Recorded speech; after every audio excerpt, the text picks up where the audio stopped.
Sometimes I think the future is already talking to us, but we are just too distracted to hear it. And lately, I've been thinking about this idea called Solarpunk. And if you have never heard of it, it's basically a way of imagining a future where nature and technology works together in harmony. And some people call this idea solar punk aesthetic. Some people call it a movement, kind of like a revolution against dystopia. And some people call it a speculative fiction and also science fiction. But for me, solar punk is more like a feeling that the future doesn't have to be dystopian all the time, a feeling that we can still build something hopeful. And honestly, that's very rare today, because every time we scroll, we see floods in one country, wildfires in another, or earthquake, or heat waves, storms, broken systems, and collapsing infrastructure. And that's totally true, right? And but the life keeps moving so fast that we don't even get the chance to emotionally process any of these disasters happening around the world, because we are so busy in our own life that we just can't give too much energy and effort to these things. And it also includes crimes around the world and all the news we see on the news channels and social media, and we are like so numb to these things. But this is exactly why solar punk matters to me right now, because it reminds us that imagining a livable future is not a luxury, it's a responsibility. I remember when I first encountered solar punk, it didn't feel very like preachy or technical to me, but it felt very imaginative. Like it used beauty to make sustainability look more desirable, not like a sacrifice, like you have to sacrifice your money in order to get be more sustainable, or you gotta be more sustainable by sacrificing your comfort, right? That's what's happening around the world, that we get so many like sustainable labels around the world, and then we are like, you gotta pay more in order to be sustainable, right? But solar punk is not about sacrifice.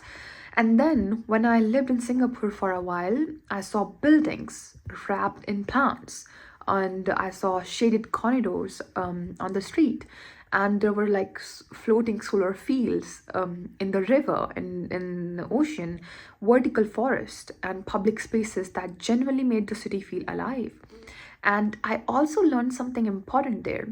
A sustainable future won't come from giant spectacles, but it will come from the quiet ways we redesign daily life. That's the important point.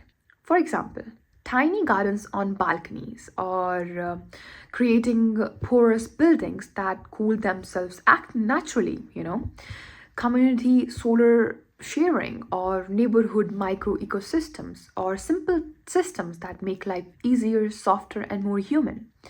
Solarpunk isn't a perfect future, obviously, because there is no ideal perfect future.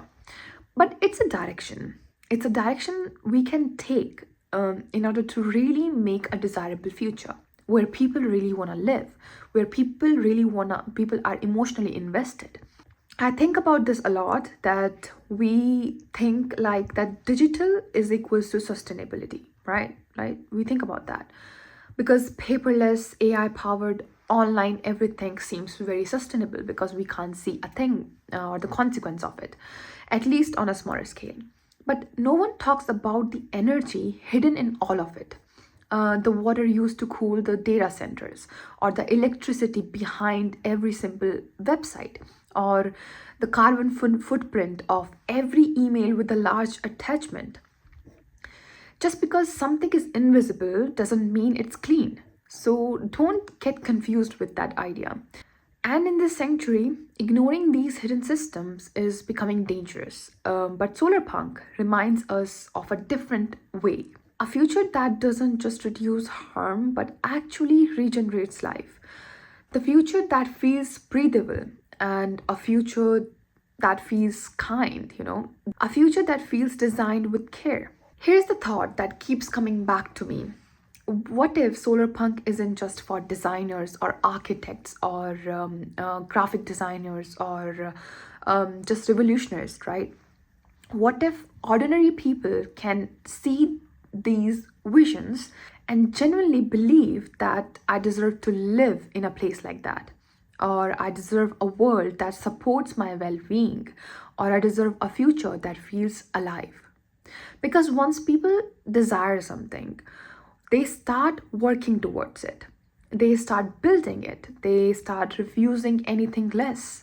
You know, Solarpunk isn't about perfection, to be honest, it's about possibility. And that alone can shift culture. So, I want to leave you with this one specific question. If you could redesign just one tiny part of your everyday life to make it feel a bit more solar punk, a little more helpful, a little more alive, what would it be? Think about it. Because sometimes the future begins with the simplest imagination of all. Thank you.